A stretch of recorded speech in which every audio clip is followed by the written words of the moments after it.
Hello friends, उम्मीद करता हूं कि आप सब ठीक होंगे। फ्रेंड्स, वेबसाइट बना ली है, आर्टिकल लिख रहे हैं, लेकिन हमारी वेबसाइट के ऊपर ट्रैफिक नहीं आ रहा है, आर्टिकल गूगल में रैंक नहीं कर रहा है। तो आपको मैं बताने वाला हूं कि कैसे आप अपने आर्टिकल को गूगल में आसानी से रैंक करवा सकते हैं और बहुत जल्दी अर्निंग कर सकते हैं। देखिए, सबसे पहले हमें यह जानना होगा कि जिस टॉपिक के ऊपर हम आर्टिकल लिखते हैं तो उसके अंदर हम क्या गलतियां कर देते हैं। उन गलतियों के बारे में जानना सबसे जरूरी होगा, तभी आपका आर्टिकल रैंक होगा। तो उसके लिए आप जब भी आर्टिकल लिख रहे हैं, किसी भी टॉपिक के ऊपर आप आर्टिकल लिख रहे हैं, तो आपको गूगल पर जाकर बहुत सारी वेबसाइट के ऊपर जाकर आपको उस टॉपिक से रिलेटेड आर्टिकल को पढ़ना है कि इस आर्टिकल में इसने क्या लिखा है।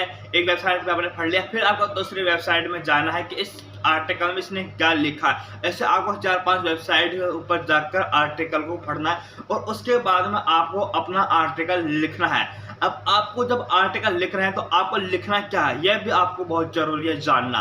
देखिए, जब दूसरा बंदे ने अपने आर्टिकल में उस टॉपिक के बारे में कुछ चीजें लिखी है, तो वो चीजें आपको भी लिखनी है, लेकिन अपनी भाषा में लिखनी है, अपनी सोच के अनुसार लिखनी है।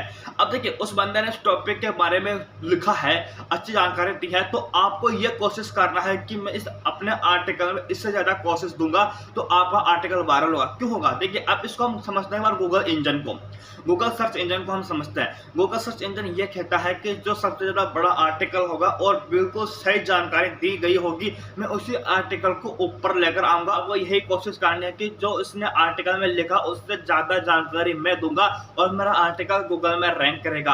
अगर आप ऐसा करने लगेंगे तो आपका आर्टिकल गूगल में बहुत जल्दी रैंक होगा और आप अर्निंग कर पाएंगे। समझते हैं तो उसके बारे में हमें बहुत ज्यादा ध्यान देना होगा। जब भी हम आर्टिकल लिख रहे हैं जिस टॉपिक के ऊपर, तो हमने वेबसाइट भी देख ली है और उससे ज़्यादा जानकारी देने वाला आर्टिकल भी हमने लिख लिया है। अब जब भी आप आर्टिकल लिख रहे हैं तो अपने आर्टिकल में उस टॉपिक से रिलेटेड फोटो भी डालना जरूरी है। आपने दूसरी वेबसाइट के ऊपर फोटो डाली हुई है 4, तो आपको ये कोशिश करना है कि मैं अपनी वेबसाइट में अपने आर्टिकल में कम से कम 6 फोटो तो उसके ऊपर डाल दूँ, क्योंकि जितनी ज़्यादा फोटो भी होगी लोगों को उतनी ज़्यादा जानकारी मिलेगी और गूगल पे आपके आर्टिकल उतनी जल्दी सर्च इंजन में लेकर आएगा और लोगों के सामने लाकर रख देगा। और जब आपका आर्टिकल लोगों के सामने आएगा तो उसके ऊपर क्लिक होगा तो भैया आपका आर्टिकल रैंक होगा। जितना ज़्यादा ट्रैफिक आएगा उतना ज़्यादा आर्टिकल आपका जो है गूगल में रैंक होगा। तो आपको यही कोशिश करना है कि आपको दूसरी वेबसाइट के ऊपर जाना है, आर्टिकल को पढ़ना है और उसमें आपको ये देखना है कि इसने क्या क्या हेडिंग दी है और इन हेडिंग के अंदर उसने क्या जानकारी दी है और इसने कितनी फोटो डाली अपने आर्टिकल में, उससे ज्यादा फोटो आपको डालनी है। और यही आपको दिमाग में रखना है कि मुझे इससे अच्छी जानकारी देनी है और इससे ज्यादा लंबा आर्टिकल लिखना है। तो दूसरी वेबसाइट के ऊपर 2000 वर्ड का आर्टिकल है, तो आपको कम से कम 2500 वर्ड का आर्टिकल लिखना होगा और उसमें बहुत ही ज्यादा शानदार जानकारी आपको देनी होगी। इतनी जानकारी आपको देनी होगी कि हाँ, आने वाले लोगों को लगेगा हमें ऐसी जानकारी मिली है, यह वेबसाइट बहुत ही जेन्युइन है और यहाँ पर जो आर्टिकल होता है वो बिल्कुल रियल होता है और यहाँ लोगों को जानकारी मिलनी भी चाहिए। तो आपका आर्टिकल 100% वायरल होगा।